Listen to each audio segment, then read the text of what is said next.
Maayong adlaw kaninyong tanan nga mga suking tigpaminawan, nining tulumanon kini nga akong suliran. Ilabi na kaninyo Dr. Rene Obra o Attorney Elaine Bathan.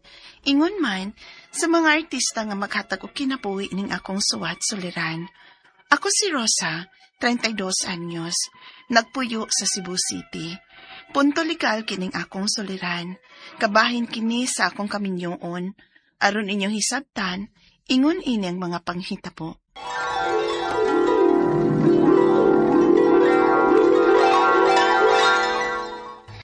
Magpakasal na mo? Oh, ma, bisag civil lang good. May gusto ni Allen nga makasal na mi kay taod-taod na sa baya mi. Na naman siya'y baydaan, so di na may maproblema o kapuyan human sa mong kasal.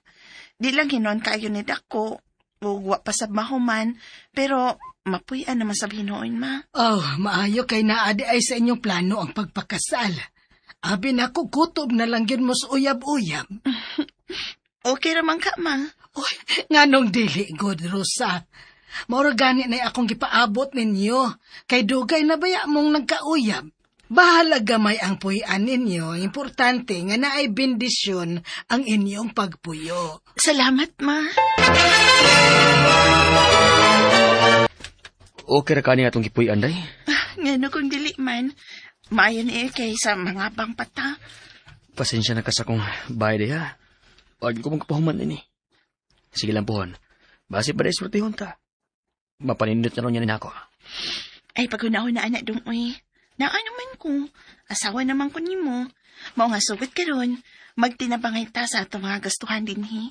Salamat tayo, Rosa. Taod-taod naman mong nagmenyo ni Allen. Wa pagyud lagi ka mo mabdos, Rosa. Lagi mo, eh. Wasak may ibaw kung kinsa namang duhang doon ay diferensya. Kung magpa-check up di ay mong duha. Mapaday ko una-una, ma. O, sige lang, ma. Ako ingon si Alan. Na, ayaw pa kunong na eh. Why diferensya na to, dahi? Magpaabot lang gud ta. Maabot lagi na. So, di ta magpa-check up? Dili. Kay, kasukas tulong na eh. Usik ka na sa kwarta. Alan? Unsa? Ay, ang laki, ha. Ambot ba? Marag feel na ako, di man siya interesado nga magkaanak mi. Masin huda-huda lang na ni mo, oy. Ay, may unta, day. Tiyo, Dray. Ikay mo gasto para mahuman ni bay? Oo, ito. Kay ikaw basan ako ni mo, eh.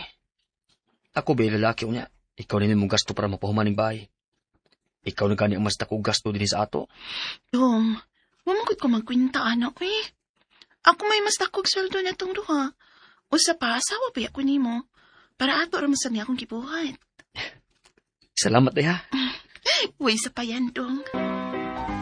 Wapa dyan mo makaanak lay, no? Walo na ba yung katuig sukan mo makasal dyan? Maogi, day. Wamasugay na kitang paningkamot ni Allen, uy. Uy, to, uy. Marag okay naman yun niya nga wa may liwat. Kano sa pagutong miingon ko nga magpa-check up ming duha. Pero magi siya naghiskot. Uy. Mao ba? Mao. Mayo! Uy! Kinsa maron? Mayo! Nakig-expect na bisita? Wa man. Akong tanawon di. Yeah. Unsay ato? Naaba si Allen? Ha? Ay, wala pa din hi. May trabaho pa. Nga naman unta, unsay tuyo ni mo sa kumbana? Mangayo kog suporta niya para sa among anak. Unsa?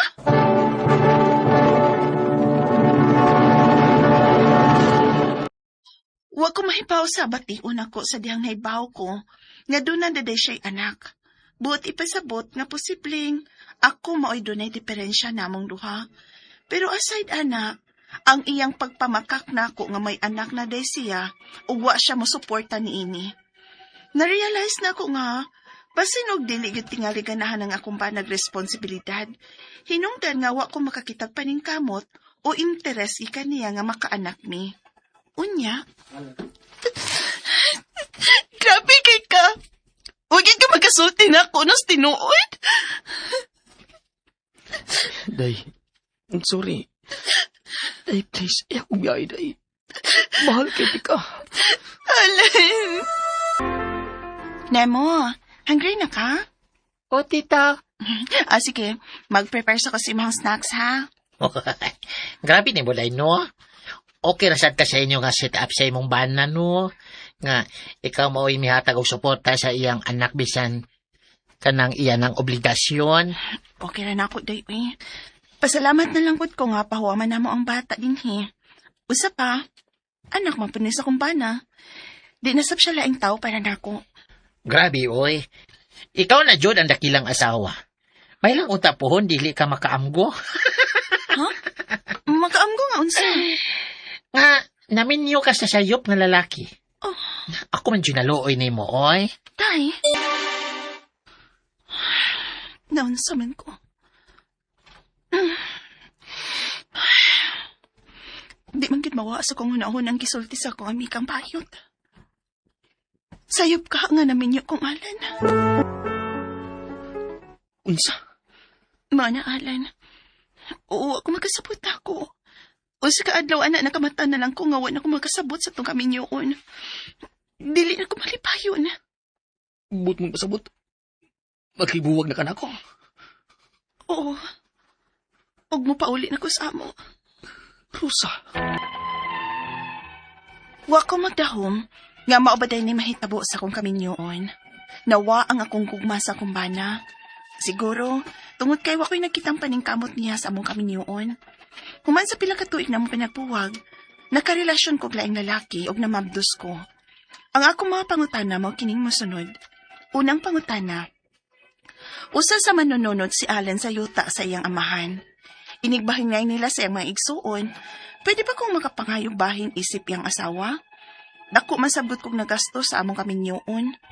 Ako mo ay nagpahuman sa iyang bay nga among gipuy-an kaniadto sa nagpuyo pa may isip magtiayon. Ikaduhang pangutana, nahibaw kong naapot ko isa, kay na ako'y nakarelasyon karon ug naapagid may anak. Iya ba kung makasuhan ani, bisan pa man siyang pagkuwang isip akong bana katong nagtipon pa mi? Ikatulong pangutana, sa tinuod lang, gusto gid kong mangayog bahin sa iyang masunod gikan sa iyang amahan, kay asawa pa man gihapon ko niya. Ug unfair pod sa akong part sa una sa dihang nagtipon pa mi isip magtiayon, nga ako ang babae pero ako raman mo ay naningkamot. Pananglit, iyang gamiton na akong sa karon nga nakigrelasyon kog lain, unya naapagid may anak, aron dili siya makahatag og bahin nako.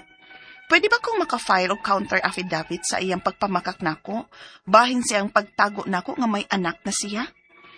Ikaw pa to katapusan. Unsa may mga kinahanglan nga supporting documents nako pananglit, dako kag chance nga mudaog ko sa akong i-fight nga katungod, isip iyang asawa, bisag may kapuyo nako ug may anak na misa akong gikapuyo karon. Palihog, tabangi ug tambagi ko, kini ang akong suliran, Rosa. Mahayong adlaw mga suking tigpaminaw kini si Attorney Elaine Bathan og ako karong adlaw ang mohatag ninyo og tambag tubag solusyon kalinawan sa inyong mga pangutana, mga problema na may punto legal. Pagaw gihapon ko kay naa gihapon ko sakit naa gyud siguro no. Nakabi akong kaila nga medyo naigo gyud og tang kaso og kaning ubo mo nang atong tingogon pagaw-pagaw pila ka adlaw na bitaw ni guys pero nagtambal ko no di gyud not pud nato pwede pasagdan ang atong lawas lagi puhunan ning pahuway ra pud gyud ta no naning kamot sa gyud tagbawi no sa atong kusog kay di gyud pwede pero padayon ang ato ang programa padayon ang ato ang paghatag og tambag sa ato ang mga letter senders o para sa ninyong mga naminaw nato sa ilang panimalay silang mga opisina sa ilang mga sakyanan sa ilang tindahan sa mga merkado naminaw nato sa YouTube o Facebook ug asa man gani man naminaw daghan kayong salamat ug sa tanang mga letter senders nato salamat ninyo pero ug interesado mo mapada gusto mong matambagan ug mahatagan og tubag ang inyong mga pangutanag mga problema please ipadala sa suliran_612@yahoo.com or sa ato ang Facebook account nga kini ang Akong Suliran Official Writers Page. Mahimo sad nga atong ipadala sa 3rd floor, Jose R. Martinez Building, Osmeña Boulevard, Cebu City. So, big shout out and a big thank you sa tanan mga nag-like ug nag-follow sa Elaine Tantengco Bathan ug Attorney Elaine Tantengco Bathan on Facebook. thank you kaayo ninyo sa atong official page, sa inyong pagsalig, sa mga magpa-shoutout din ha. Kumusta man mo? Be atong tanawan be kasi ning mga magpa-shoutout nato karong adlaw. Darwin Acompañado. Ma'am, i-shoutout niya ako ma'am. Inig magtambag ka sa kiniyang akong suliran. From Isabel Leyte, ma'am. Permi ko maminaw sa inyong programa. Darwin Acompañado, thank you sa imong padayon nga pagpaminaw sa atuang programa. We are always very happy and glad no nga maskig asa liman lang kag naata sa Isabel Leyte na abot ang atuang tingog dito. So salamat kaayo no sa inyong padayon nga pagpaminaw no. Unya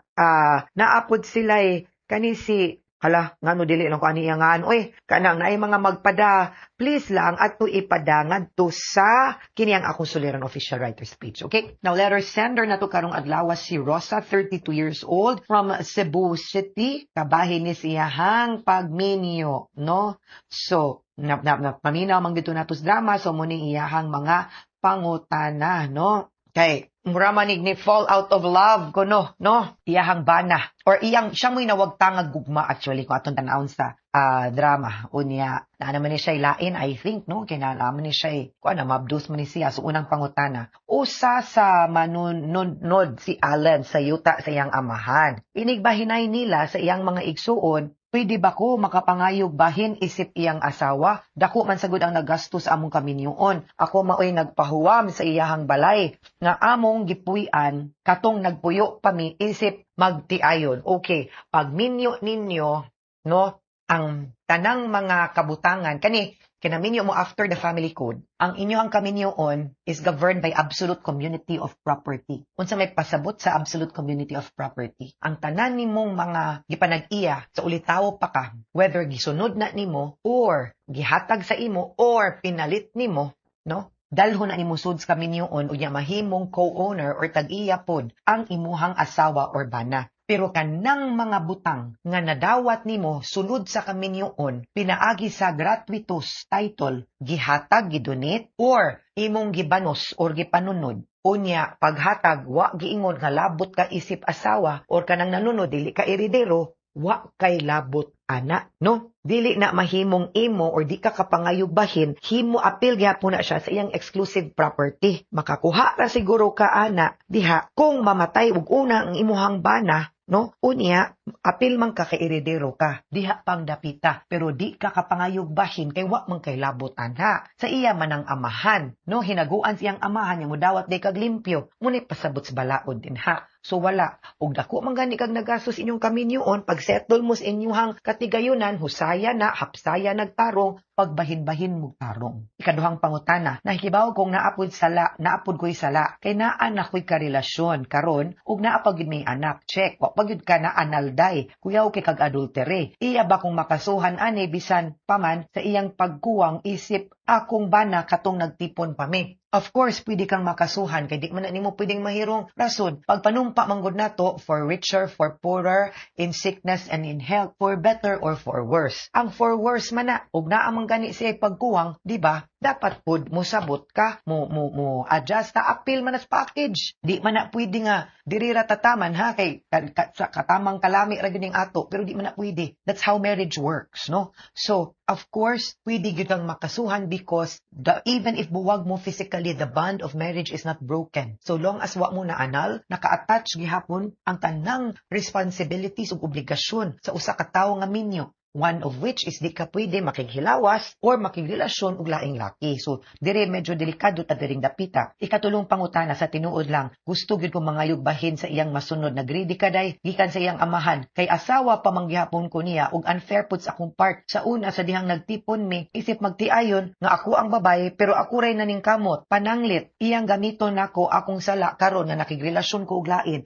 Unya naa pa gyud ni anak aron dili siya makahatag og bahin nako. Pwede ba ko makafile og counter affidavit sa iyang pagpamakak nako bahin sa iyang pagtago nako nga may anak siya di sad no lain-lain mo kaso day pero di na nimo mapa-counter di lagi ka kakuhag bahin nakasa ka nibuwag ka nawagtangan ka gana nakiglambigit kag laing laki nakaanak pagyud ka so dili na pwede. No? And that is prohibited by law and the guilty spouse does not get any share. Maunay problema din hag magbinahinay mo. Kinakasa ka wa kay makuha. Ikaupat og katapusang pangutana, unsa may mga kinahanglan nga supporting documents nako pananglit. Dako ka chance nga budaog ko sa akong i-fight nga katungod isip iyang asawa bisag may kapuyo nako og may anak. Basic ni day. He who goes to court should do so with clean hands. Meaning to say, limpyo ka, wa kay sang imo, walay labay kag lapok dito, dapat way lapok ilabay pod balik nimo tungig mas dako. Niin aning higayuna agoy, murara bagyog mas dako kag kanang